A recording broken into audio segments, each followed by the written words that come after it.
The newest episode of The Acolyte did a lot to develop the mystery and lore of the series, but was it really that good of an episode?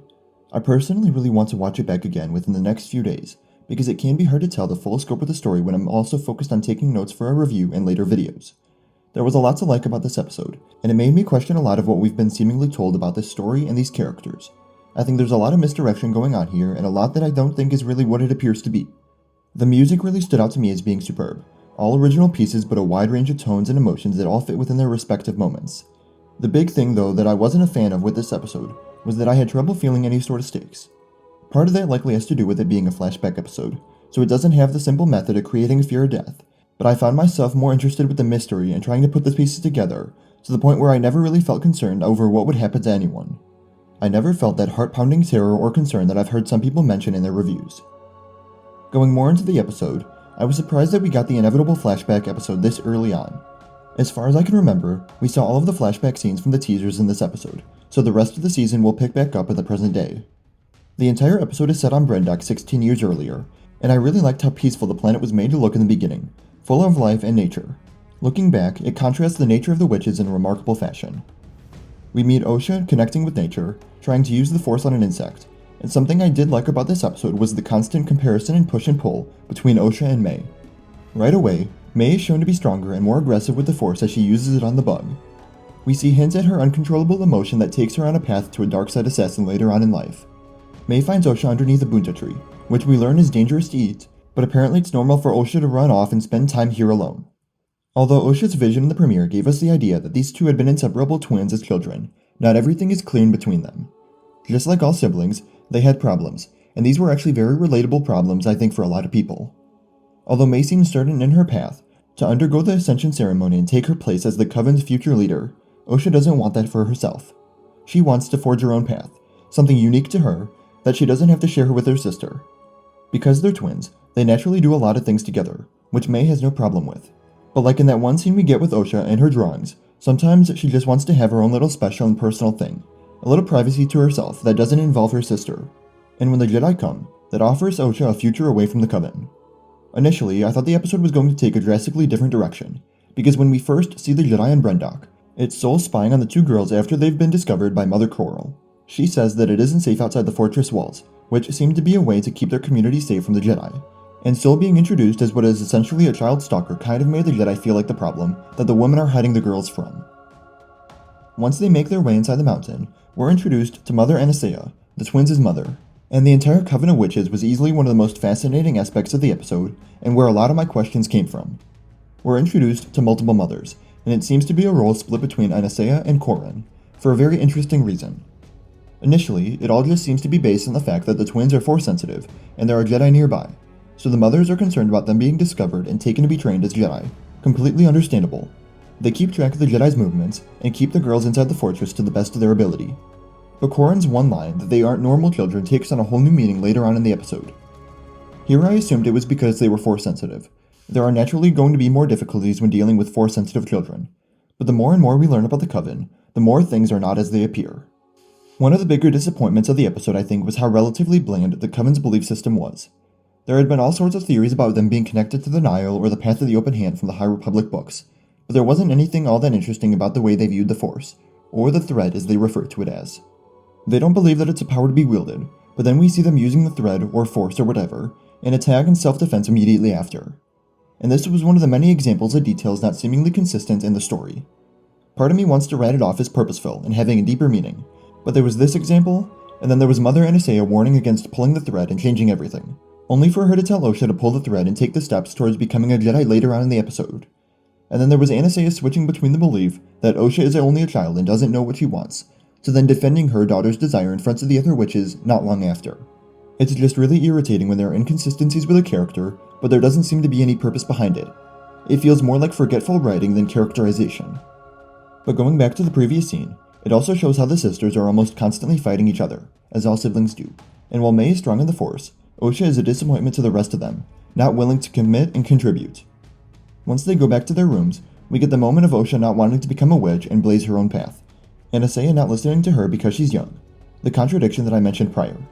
And then she talks about how the galaxy doesn't welcome women like them, and for some reason this got me thinking about where the dudes were at that allowed her to give birth to them, because at this point I was still operating under the assumption that most things were normal with this coven. Boy, was I wrong. We learn that they're the only 2 children there, which on its own seems big, but it only continues to get weirder later on. I do want to talk about the Ascension ceremony first though, because not only was the entire lighting and feel of it immaculate, but I became very curious as to how things were going to go from this to a fiery disaster. We see the ceremony take place, which includes a lot of exposition in it. For one, it hasn't been performed since their exile, so there's the question there of what's different now and who exactly exiled them before. And then we learned that the birth of the twins was unnatural, a miracle, one in which there was no father, which immediately reminded me of Anakin and the way he was born from the Force. I was slightly concerned here that they were going to copy his story. There have been a lot of parallels between Osha and Anakin, with them being taken into the Order later in life to be trained as a Jedi, but being born of the Force felt way too similar of a parallel to not be forced. But thankfully, there's a little more to the story than that for the twins. They weren't just born from the Force randomly. Anastasia created the girls, while Coral carried them and gave birth to them, explaining both why there are no men there, and why there are no other children there as well. So they were created using magic, showing just how powerful Anastasia is. But there had to be a purpose behind their existence. One does not simply create Force-sensitive twins using magic because they're bored. And this wasn't an answer we really got in this episode, unless it was just for her to have a successor and keep the Coven alive, but I hope there's more to the situation than that we'll discover later on. Going back to the ceremony though, the Jedi, Sol Kalnaka Indara and her Padawan Torben, arrive at the fortress looking for the children, as they're concerned about the Coven training children, which I don't really understand why that would be a problem. Indara tries to bring up Republic law, but Brendok isn't a part of the Republic. I would understand if the Jedi had a problem with the Coven as a whole, for using the Force on their own terms, kind of like the last video I published about the Jedi becoming Force police in this era. But here they seem focused on the children, which they know about thanks to Sol snooping. Eventually, the Jedi are able to meet Osha and May, and Anastasia was visibly irritated by the Jedi coming in here and steadily threatening to take her children away from her. I honestly felt bad for her, because even though Sol defends the Jedi's not taking children, they did feel like sort of the bad guys in a lot in this episode. The Jedi have often been painted as heroes, coming in and giving Force-sensitive children a chance to develop their power and do good. But this episode showed the other side of that encounter, the family that the child was being ripped away from. Even though this would be considered a special scenario, the emotions still hold true, that they don't want the children to be taken by the Jedi, and that was an interesting perspective to focus on.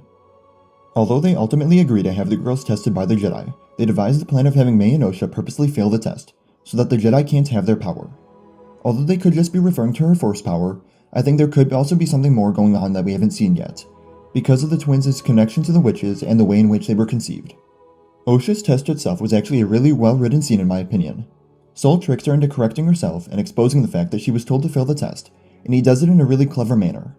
He appeals to Osha and what she really wants out of life, and while Sol's backstory, of him being tested when he was 4 and knowing he was different from his family, was pretty basic and all, he mentions the thousands of other Jedi and children on Coruscant, a sense of belonging and fitting in that Osha has never had before, with only being one of 2 kids with the Coven. Although we don't see the rest of the scene play out on screen, I have to applaud the 2 child actors here, because for much of the episode, their facial expressions said what words cannot. No words were spoken as Osha left the Jedi ship and reunited with her sister, but just watching their faces told me as a viewer everything I needed to know about these characters. Osha wants to leave and become a Jedi, but May isn't going to make it easy for her. She threatens to kill her, and then steals her drawings and sets them aflame. The next thing we know, the entire doorway is on fire, and this is one of those moments that I think has more to it than we're shown. When May threatens to kill Osha, I interpret it as more of a distraction to grab the drawings, not a serious threat. Part of that sibling love-hate relationship. But we don't actually see May set the rest of the place on fire after she burns the book. She just disappears, and I think that's for a reason. I think something happened to her that caused the fire to spread, because I don't think she genuinely wanted to kill her sister and burn the entire place down. I've had the belief ever since we were first told in the premiere that May started the fire, that she isn't as guilty as everyone is making her out to be, and there's more to the story. Even when Sol tells Osha about the fire later on in the ship, it doesn't feel truthful.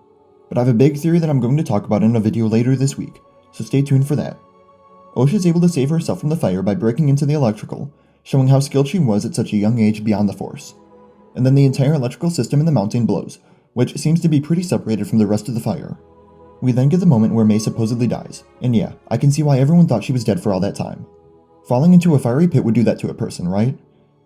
But Sol is able to save Osha and take her out to the ship, running past all of the dead witches, including her mother, which I should note, have no sign of injury. There's no fire, no burns, no rubble on top of them. They look fine except for the fact that they're lying dead on the ground. Osha wakes up in the Jedi ship, and how can you not love Sol here? The two of them instantly create a bond, and Soul obviously cares so much about this little girl and the pain she suffered. But I'm sorry, his promise that she'll never feel this way again, it feels like something bad is coming that is going to break that promise. That just has bad news written all over it. And then the final scene is of May waiting for Osha at the tree. Obviously it isn't a surprise, we know she survived. It looks like she got out relatively unscathed though, and quickly, so it'll be interesting to see how that happened. It also created that perspective where we can understand why she may have thought that Osha had died, if she just disappeared after the fire and was never heard from or seen again. What did you think of this episode of The Acolyte? Let me know in the comments below. Remember to like the video and subscribe for coverage of the series as a new episode premieres every week, and remember to follow me on Instagram, Twitter, and TikTok. Thank you all for watching, and remember, the Force will be with you. Always.